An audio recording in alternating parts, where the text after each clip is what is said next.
Donc bonjour et bienvenue sur ma chaîne Sandra Wifed, je m'appelle Sandra et je suis de retour aujourd'hui avec un Faith Talk et comme tu l'as vu dans le titre de la vidéo, on va parler de comment vivre sa vie chrétienne au quotidien. Donc comment être un chrétien au quotidien. Parce que c'est une question que j'ai eue assez souvent, me demandant comment je fais pour être chrétien au quotidien. Donc la première chose qu'on va voir, et je pense que si tu regardes si tu me suis sur cette chaîne depuis un long moment, tu sais déjà que c'est ma base, c'est toujours ce que je dis. En première chose, c'est avoir une relation avec le Seigneur. Parce que, comme je le dis toujours, chrétien vient de Christ. Donc, Christ, Jésus-Christ. Donc, si on se dit chrétien, ça veut dire que quand on se dit chrétien, donc se dire chrétien, c'est marcher comme Christ, c'est ressembler à Christ. Les premières personnes qu'on a appelées chrétiens dans la Bible, c'était les apôtres et c'était qu'on trouve en Acte 2. Les gens les ont appelés, les gens qui étaient autour d'eux les ont appelés chrétiens, tout simplement parce qu'ils les voyaient faire ce que Jésus faisait. Donc guérir les malades, annoncer la bonne nouvelle, enseigner, aimer, etc., etc. Donc parce qu'ils voyaient en eux Jésus qui était leur maître et qui est mort, et qu'ils ont vu de leurs propres yeux ce que Jésus faisait quand il était sur terre, alors ils ont commencé à les appeler, c'est des chrétiens, pour dire que c'est ceux qui marchaient avec Christ, parce qu'aujourd'hui, ils font ce que Christ faisait quand il était encore là, d'accord? Donc, quand on se dit chrétien, logiquement, on est des personnes, on se dit chrétien. On se dit chrétien parce qu'on agit comme Christ, parce qu'on fait comme Christ, parce qu'on marche comme lui. Et s'il y a bien quelque chose qu'on sait à propos de Christ, à propos de Jésus, c'est qu'il était soumis à son Père. Comme il le dit, il le répète plusieurs fois dans la parole, il dit « Je fais ce que je vois mon Père faire. Je suis soumis au Père. » Avant d'aller mourir sur la croix, il a dit « Seigneur, s'il m'était possible que cette coupe s'éloigne de moi, s'il m'était possible que cette coupe s'éloigne de moi, mais non pas ma volonté, mais ta volonté. » Donc je pense que la première chose vraiment qu'on remarque dans le caractère de Jésus, c'est que Jésus était vraiment soumis à son Père. Jésus passait beaucoup de temps à prier. Jésus passait beaucoup de temps dans l'intimité avec son papa. Jésus passait beaucoup de temps dans la communion avec son papa. Il passait beaucoup de temps à échanger, à discuter avec lui, avoir une relation intime avec lui, déjà quand il était au ciel et encore quand il est venu sur cette terre pour accomplir ce qu'il a accompli. Donc, comme Jésus, on doit avoir une intimité solide avec le Père parce que c'était vraiment la première chose qui le caractérisait. Il avait une intimité solide avec le Père, d'accord? Donc, on ne peut pas se dire être chrétien si on ne fait pas comme Christ, si on ne marche pas comme Christ.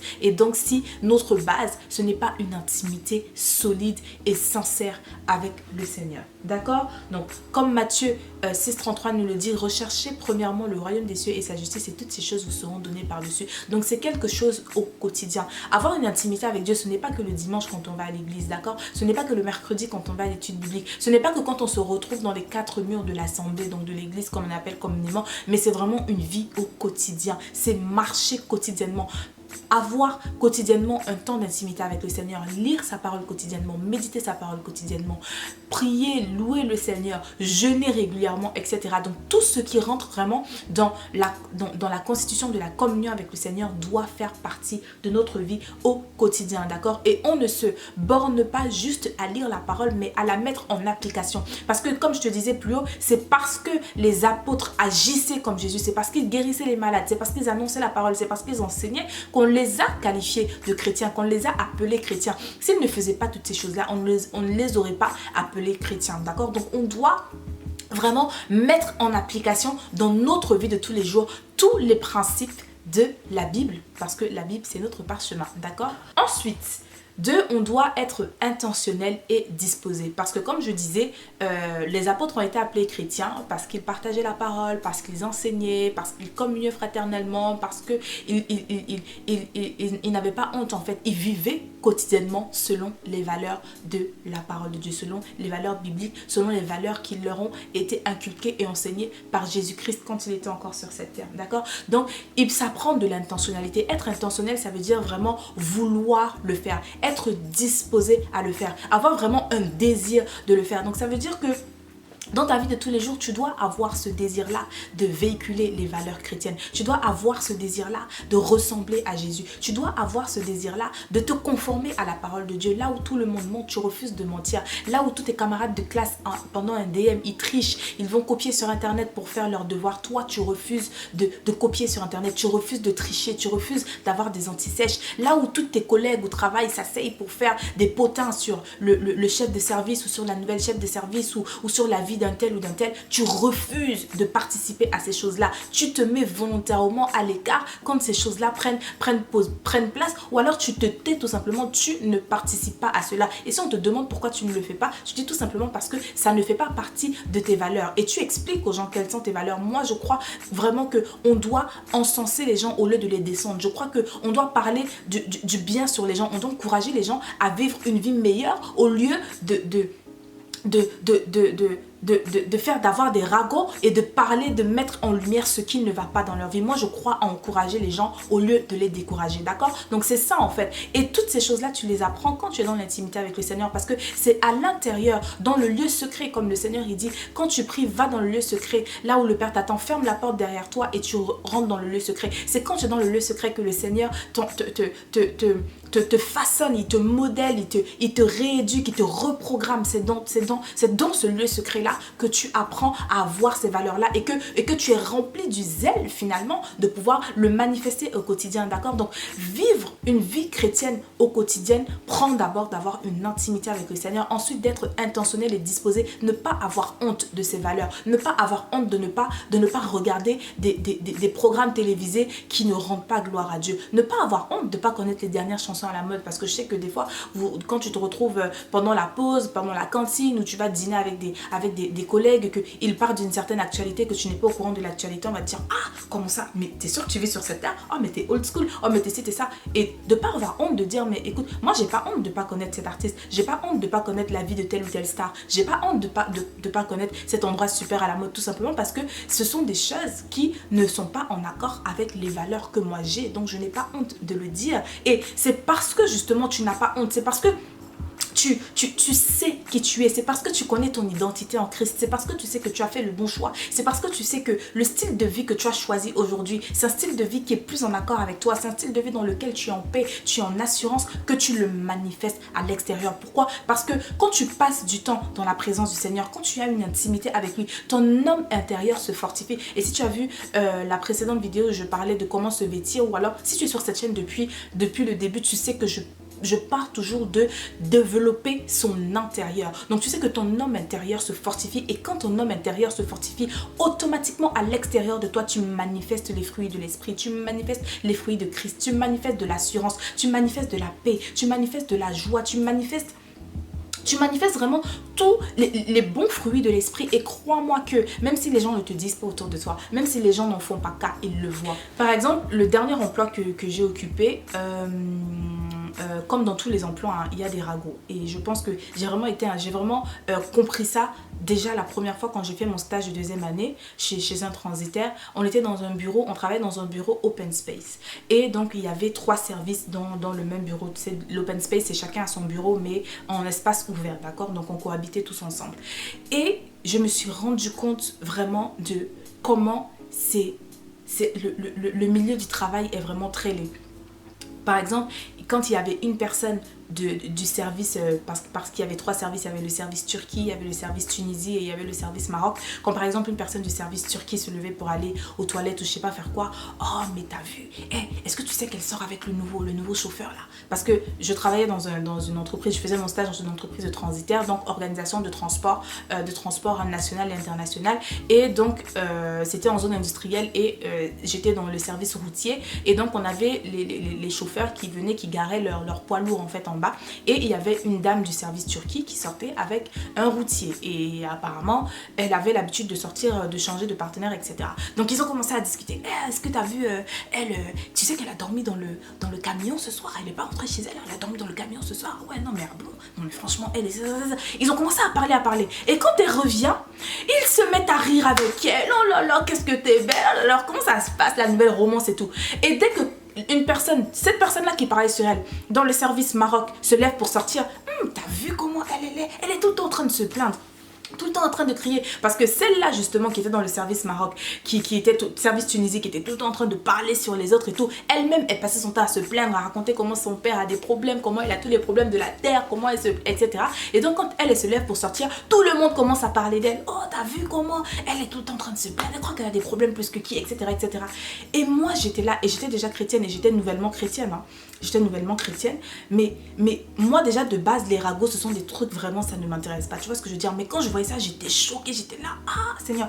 Et à chaque fois qu'il commençait à parler, moi je ne disais même pas un mot. Tu vois le genre quand les gens commencent à parler et tout, et quand on se rend compte qu'il y a une personne qui se tait, qui ne dit rien, on se tourne vers toi, on te fait des regards insistants, ou genre on parle et on lance des trucs en gros, mais réagis ou quoi. Moi j'étais là, je ne réagissais pas, j'avais la tête baissée sur mon bureau, concentrée à faire mes activités, je ne répondais mais tellement pas du tout. Ou alors quand ils mettaient leur musique et tout ça, je ne chantais pas, tout simplement parce que je sais qui je suis. Je sais que ces choses-là, je ne peux pas y prendre part. Je sais que ces choses-là, ce sont des choses qui ne me regardent pas. Je sais que je ne peux pas dire être la lumière du monde et participer à des choses comme ça qui ne sont là que pour véhiculer le mauvais, pour véhiculer des valeurs de la culture des ténèbres, tout simplement, d'accord? Donc, tu ne prends pas part à ces choses-là parce que tu sais qui tu es. Tu as une assurance, tu as une confiance, d'accord? Tu as une assurance, tu as une confiance et tu sais que tu peux pas prendre part à ces choses-là. Donc, vivre Christ au quotidien, c'est vraiment bien plus que juste dire « Oh, Jésus t'aime »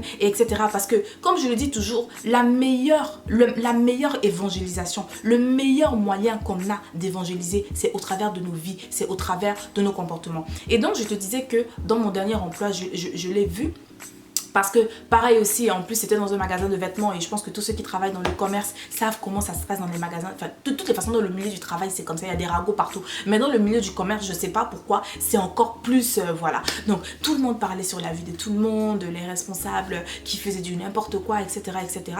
Et quand je suis arrivée dans le boulot, il y avait une fille qui était là, qui était partie, qui était revenue et qui tenait vraiment à son travail. Et le fait que moi je sois arrivée en même temps qu'elle, elle croyait que je voulais faire une place, enfin bref, il y a eu tout un micmac et la fille elle m'a pris en grippe et elle a commencé vraiment à se comporter mal avec moi, à me parler mal et tout.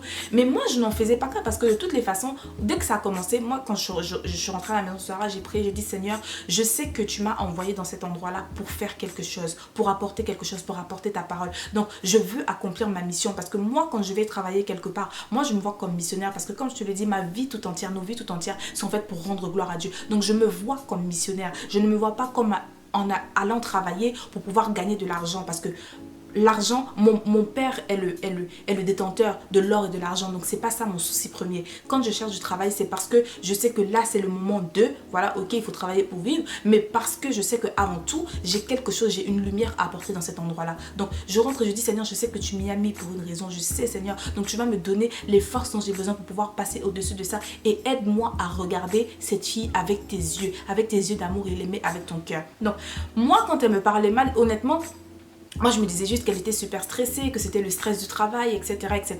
Et le soir, en rentrant à la maison, je priais pour elle. Mais ce que je ne savais pas, c'est que mes responsables observaient le comportement de la dame, de la fille. Mes responsables observaient leur comportement.